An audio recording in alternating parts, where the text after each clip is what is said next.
ವಂದೇ ಮಂಥಪಾಶಧರಂ ದಿವ್ಯಾರ್ಭಕಾಕೃತಿಂ ಶಿಖಾಬಂಧತ್ರಯೋಪೇತಂ ಭೀಷ್ಮೀಮಧ್ವಕರಾರ್ಥ ಆಪದಾಮಪಹರ್ತಾರಂ ದಾತಾರಂ ಸರ್ವಸಂಪದಾಂ ಲೋಕಾಭಿರಾಮಂ ಶ್ರೀರಾಮಂ ಭೂಯೋ ಭೂಯೋ ನಮಾಮ್ಯಹಂ. ಸುಚೇಂದ್ರ ಪ್ರಸಾದ್ ಅವರು ದೊಡ್ಡ ಸಾಹಸ ಕೈ ಹಾಕಿದ್ದಾರೆ ಎಂದು ನಾವು ಭಾವಿಸ್ತಾ ಇದ್ದೇವೆ. ಕನ್ನಡ ಚಿತ್ರಗಳೇ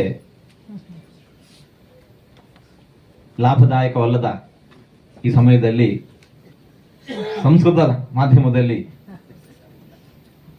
ಎಸ್.ಆರ್. ಲೀಲಾ ಅವರ ಸಹಕಾರದೊಂದಿಗೆ ಈ 2 ಗಂಟೆಗಳ ಅವಧಿಯ ಚಲಚಿತ್ರವನ್ನು ನಿರ್ಮಿಸ್ತಾರೆ ಅಂತಂದ್ರೆ ಅವರ ಸಾಹಸಕ್ಕೆ ನಾವು ಮೆಚ್ಚಬೇಕು. ಒಂದು ಮಾತು, ಸಂಸ್ಕೃತ ಅನ್ನುವಂತಹದ್ದು ಅದು ಅಂತರ್ದೇಶೀಯ ದೇಶಾಂತರಕ್ಕೂ ಕೂಡ ಸಲ್ಲುವಂತಹ ಭಾಷೆ, ದೇಶಾಂತರಗಳಲ್ಲೂ ಸಲ್ಲುವ ಭಾಷೆ. ಹಾಗಾಗಿ ಈ ಚಿತ್ರಕ್ಕೆ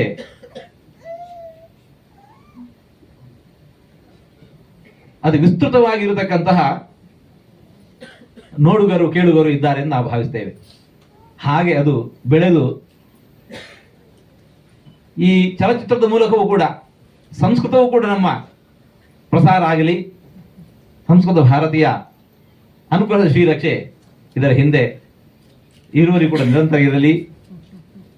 ಈ ದಾರಿಯಲ್ಲಿ ಬರುವ ಏನೇ ಆಪತ್ತುಗಳಿದ್ದರೂ ಕೂಡ ಆಪದಾಂ ಅಪಹರ್ತಾರಂ ದಾತಾರಂ ಸರ್ವಸಂಪದ ಲೋಕಾಭಿರಾಮಂ ಶ್ರೀರಾಮಂ ಭೂಯೋ ಭೂಯೋ ನಮಾಮ್ಯಹಂ ಅಂತ ರಾಮನನ್ನು ಪ್ರಾರ್ಥಿಸ್ತಾ ಇದರ ಹಿಂದೆ ಶ್ರಮಿಸುವ ಎಲ್ಲರಿಗೂ, ಕೈ ಜೋಡಿಸದ ಎಲ್ಲರಿಗೂ ಭಗವದ್ ಅನುಗ್ರಹ ಪ್ರಾರ್ಥಿಸ್ತಾ ಇದ್ದೇವೆ. ಎಲ್ಲರಿಗೂ